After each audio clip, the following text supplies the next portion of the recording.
What's up, y'all? Welcome back out to the bench in the backyard. So this past weekend was Winter Sihloette 12 up in Kannapolis, North Carolina. My wife and I drove up there. We went up for Saturday. We didn't stay for Sunday, so we didn't stay for the critique, or there were two other demonstrations.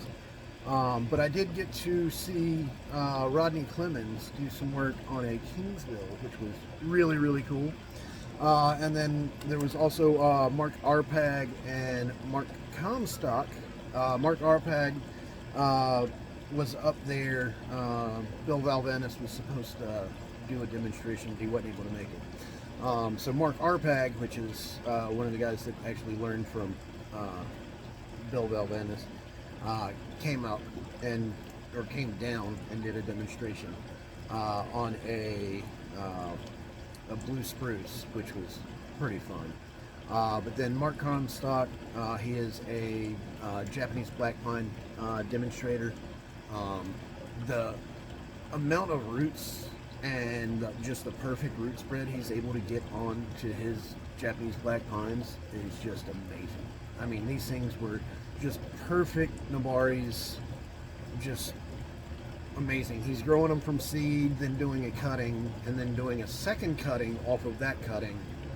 And that second cutting is actually what he's planting, and just the amount of roots he's able to get on that. I may be doing a just what I was able to get from him, just to show y'all in the spring. I'm gonna have to order me some Japanese black pine seeds, because I mean, just what he's able to do in like 6, 7, 8 years. I mean, even his like 3-year-old little saplings, I mean, the root spread on them is just amazing.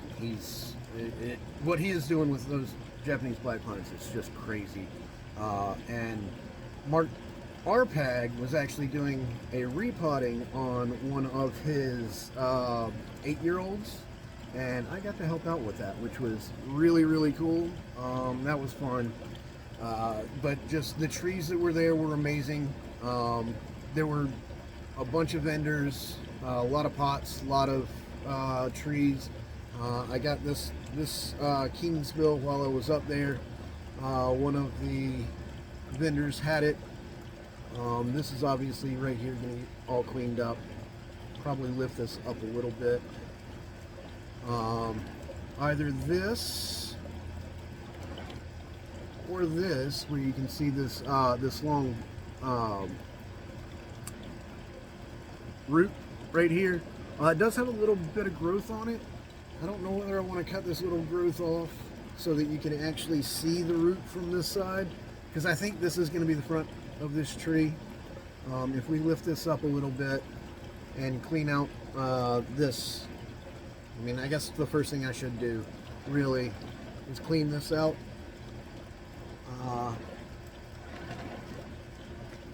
But the roots coming off of this main root back here just look a lot better from this side.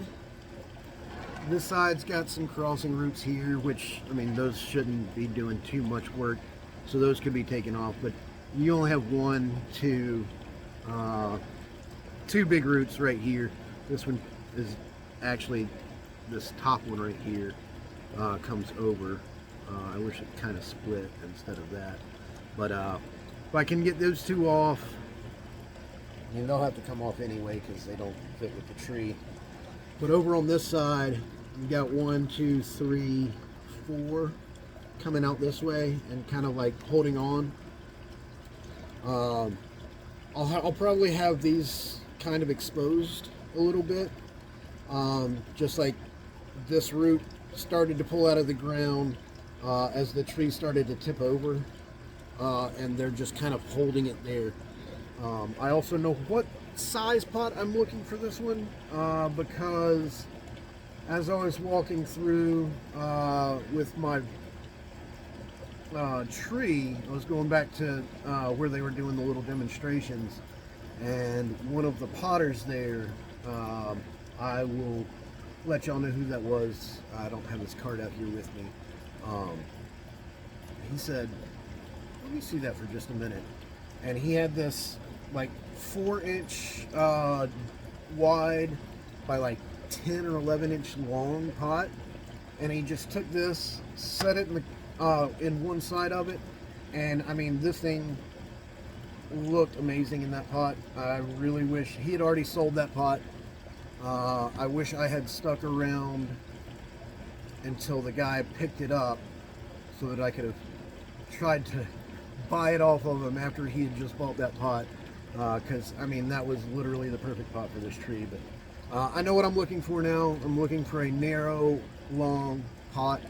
It was about probably 2.5, 3 inches deep, which is good. This has only got about, it's only in a 4-inch tall top pot, so I should be able to get most of the roots off. I have not taken it out of the pot just to see what's down here yet, because this pot, you can't see it, this pot's starting to split. It's been in here for a while. It's got a lot, I mean, a good bit of roots in there. It is a fairly well draining soil though, so it should be okay until the spring, but it definitely needs to be repotted. My other Kingsville needs to be repotted as well, so I'll be doing that. But just this little once around, again, I think that is probably the front of this tree. We'll bring this up a little bit with a guy wire, and we'll clean up all of this this interior growth right here, this low growing. I mean, it's just coming right off of the main trunk. But yeah, I mean, you can look up underneath it. But once we get all this cleaned up and those scars start to callus over, it should be a really nice tree. I really like this tree. I think this might be my new favorite tree. I mean, it's the closest thing to bonsai that I've bought. Well, other than that big cascade that I have.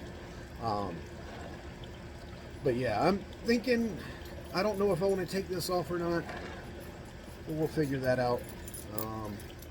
I also got another pot, or not another pot, but a pot. This one right here. This is the same potter that had the long wide one. If you look at it, it's a very grainy clay, which I really like. But I really like this copper little drip glaze that he has just on the rim. And that would have been bad. But he was, I mean, his prices were very reasonable on his pots. I mean, he didn't have the most refined pots there. There were some very, very, very, very, very, very nice pots there. Things that are way out of my price range. But this guy, I mean, his pots were really good. I really like the way they look, especially this one. This was the only rough clay one he had there that I saw. He might have had another one, I don't know. But I got this thinking of my Hollywood juniper, and putting that in this, the big literati kind of style with the two trunk literati. So one of them's the little semi-cascade branch, and the other one would be the top of it. So I think that's what's going to go in there. And then I am in search of a long, narrow pot. If any of y'all know somebody that does them, I'm gonna stay in contact with this potter, and hopefully I can commission him to build me one of those. But yeah, we just bring this up a little bit. But yeah, you can see right there, you can see the root a lot better on this side, but you can also see the roots are a little bit better here. So hopefully, yeah, I'll probably wind up cutting this off. I don't know. I'll figure that one out when I actually get all this dirt out and go to repot it. I'll probably uppot it a little bit into a trade gallon, or I actually have a smaller pot.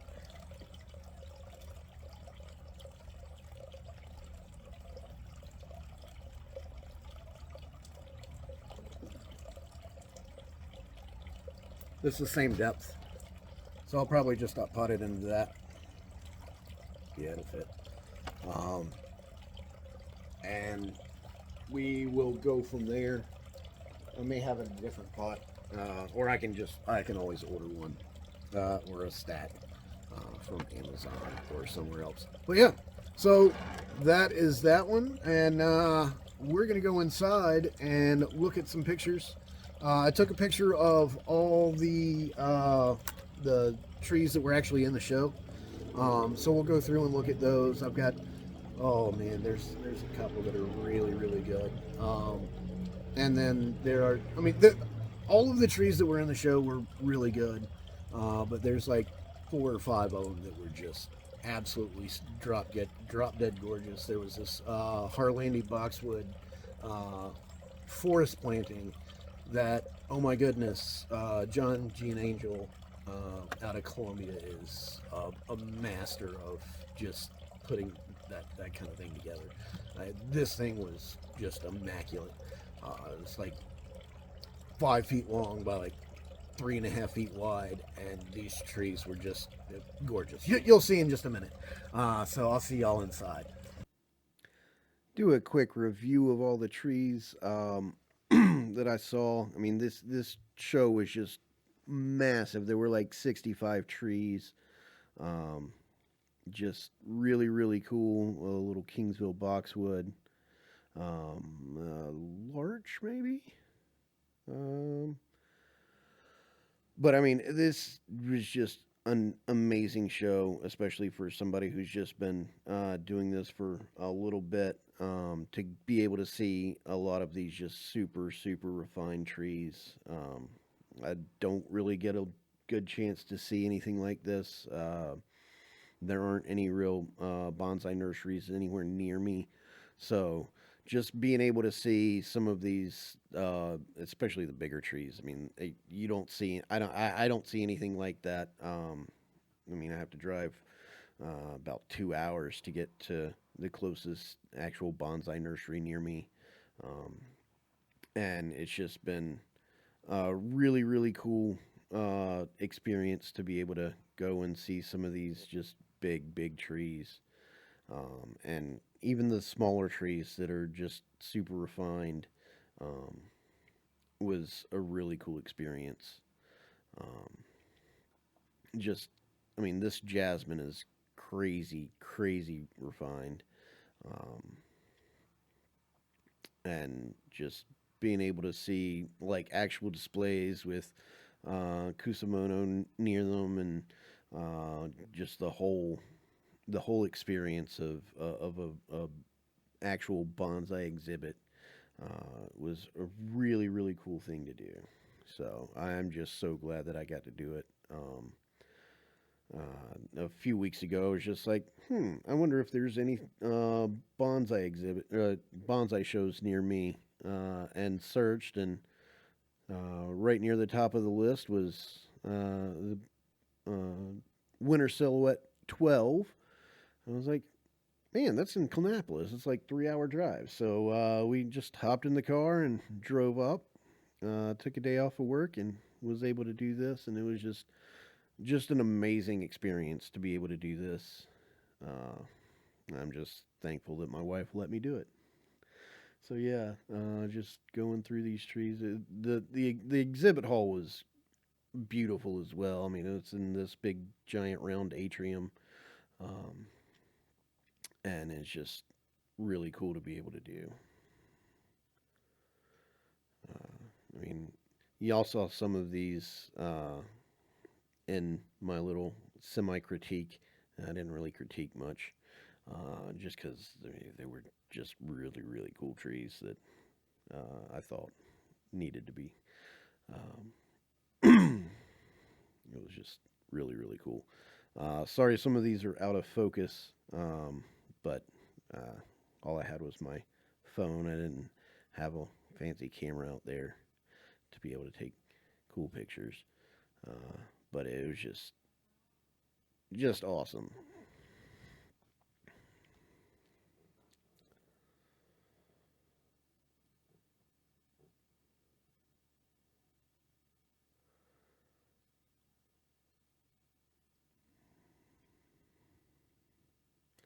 And that pot is really cool. We'll go back to see that. This is actually a ceramic pot made to look like a tree stump, which is really cool. The guy that actually did that pot was there, um, and I mean his pots were like $300 and $400 and $500 for like little small mame size pots. It was really cool. We're going to go through some of my favorites from the show. Starting off with this one, it's a Shimpaku Juniper by Sean Smith. It was just really cool. This was actually the third tree I saw just coming in from where I came in. Um, the shari on this thing is just crazy. You've got this little bit of live vein coming up. It's just peeking around. Uh, Here you can see a little bit better view of that live vein. The only thing is, I mean, it could stand to have a little bit of wiring done and trimming up some of these pads, but I mean, this thing was just amazing. It's like 2.5, 3 feet tall. Um, I mean, just immensely old. Here you can see the backside. Um, there's not really a whole lot of definition in the canopy, but it was just a really cool tree. Next one, we're looking at a Colorado Blue Spruce by Brad Waffa. Um, this middle trunk had been just top genned, and it's just a really cool tree.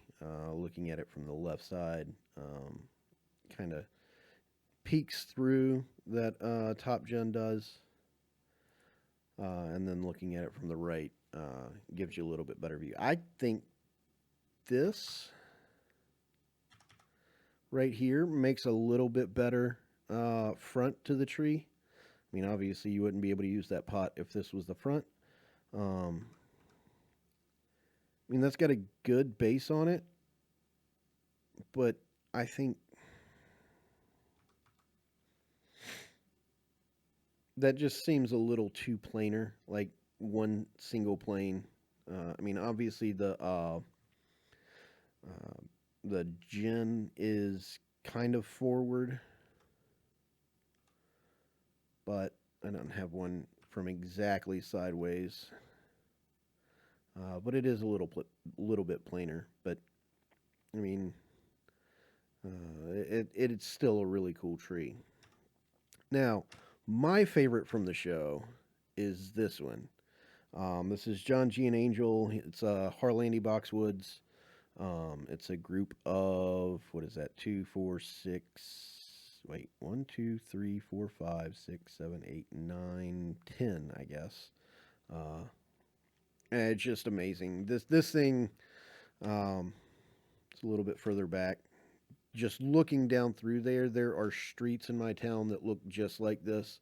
Obviously not Harlandy Boxwoods, but um, crepe myrtles just line the sides of the street, and you're driving through this crepe myrtle forest basically.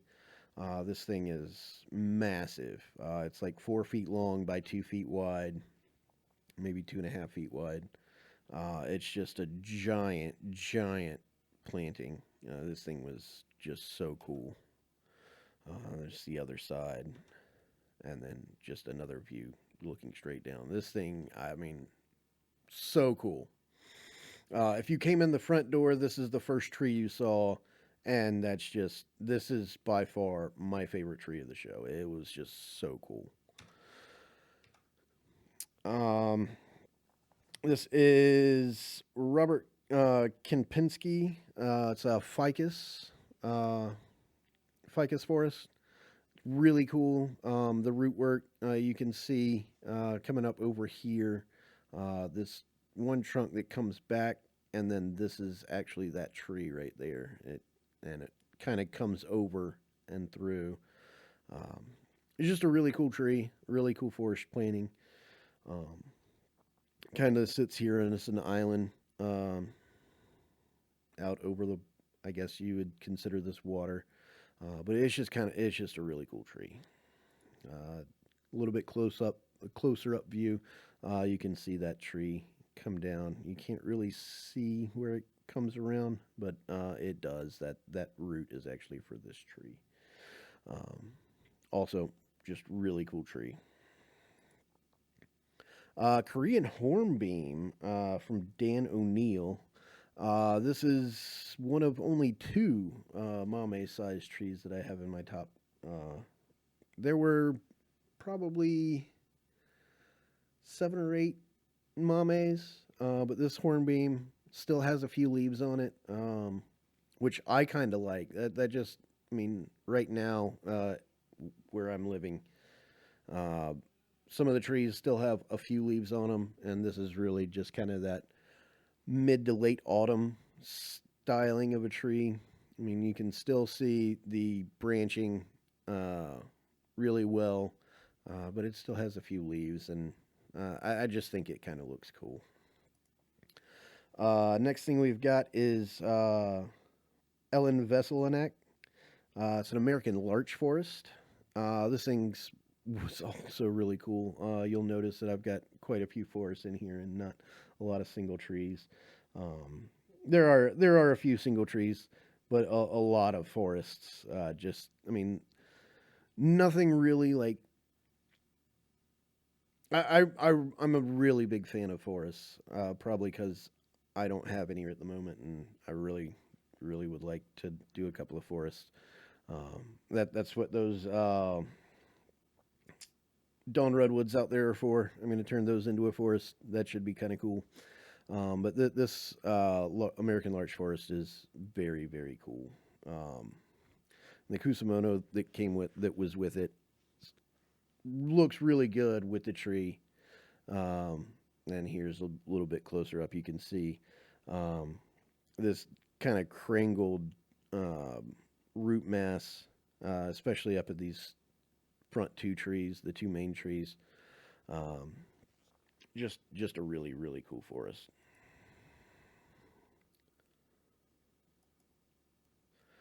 These are Rodney Clemons' trees. On the right, you have a what did he have? Hinoki cypress. Down here in the middle is the other mame that I have. Um, this was like 5 inches tall. Um, it's a uh, Japanese maple, hikomori. Um, a really cool tree. And then over here on the left is a crepe myrtle. I got a chance to talk to him after his demonstration. It was actually planted. All of this, the bulbous, and all of these roots were underground. So it was literally right here where this knot is was basically ground level when it was dug up. Uh, just a really cool tree. Um, Over here we're looking at the hinoki. Um, the shari work on this thing is just phenomenal. I mean, how you get down to this little basal area, um, and just the detail work that went into actually carving this out. I assume. I mean, he might have found it like that, but I highly doubt it. And then just an amazing tree. Um, yeah, looking up a little bit closer, you can kind of see that Acer palmatum a little bit better. I mean, just the ramification on that thing is insane, and you can actually see down here into this shari. It's just super clean. Um, and again, this is that crepe myrtle. Like I said, ground level was about right here, if you can see the cursor. Um, just super, super cool tree. Next thing we have is Gary Andes. It's a white cedar forest. So arbor verite. Um, just really cool how you've got this big, tall one in the center. And I mean, it just looks like that tree was there, and poof, all of a sudden you have a little forest come around. I mean, a few hundred years later, obviously. But just really, really cool tree. I mean, the size of that center tree is probably 4 feet tall, with these others being about 2.5 to 3.